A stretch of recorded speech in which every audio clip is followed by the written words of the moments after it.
باورهایی که کیلومترها دورتر از خانه در حال رنگ گرفتن است.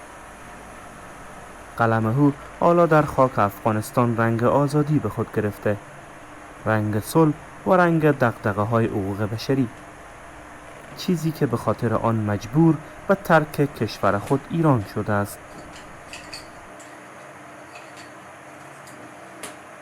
کار کردن در ایران شرایط سختی داره و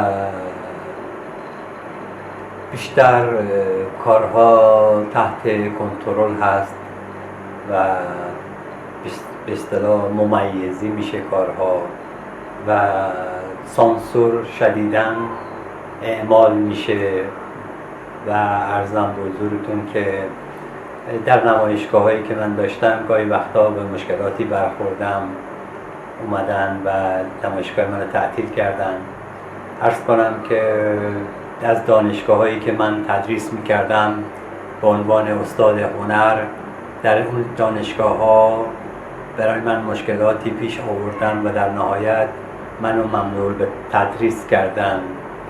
عرض کنم که من در ایران مجوز مؤسسه فرهنگی هنری داشتم به نام خواجه محمدی که اون هم در واقع مجوزش رو باطل کردن و نتونستم که اون مؤسسه رو ادامه بدم.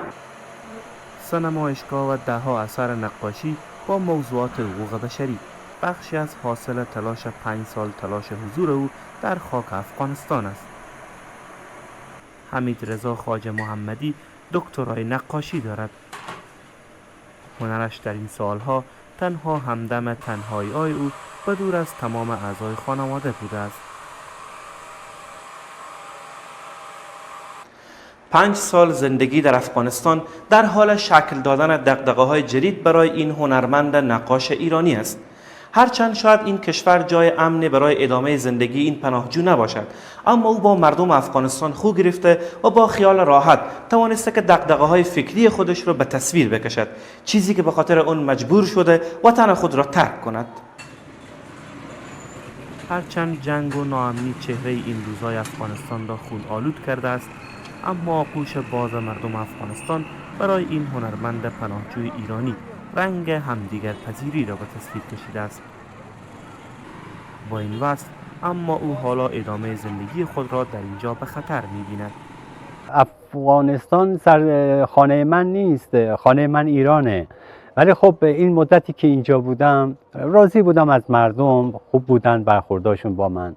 فقط چیزی که هست مثلا ناامنیش من خیلی نگرانم و خب دلم میخواد که به هر حال هر چیز زودتر از افغانستان برم و این وعده وعیدایی بوده که سازمان ملل هم به ما داده.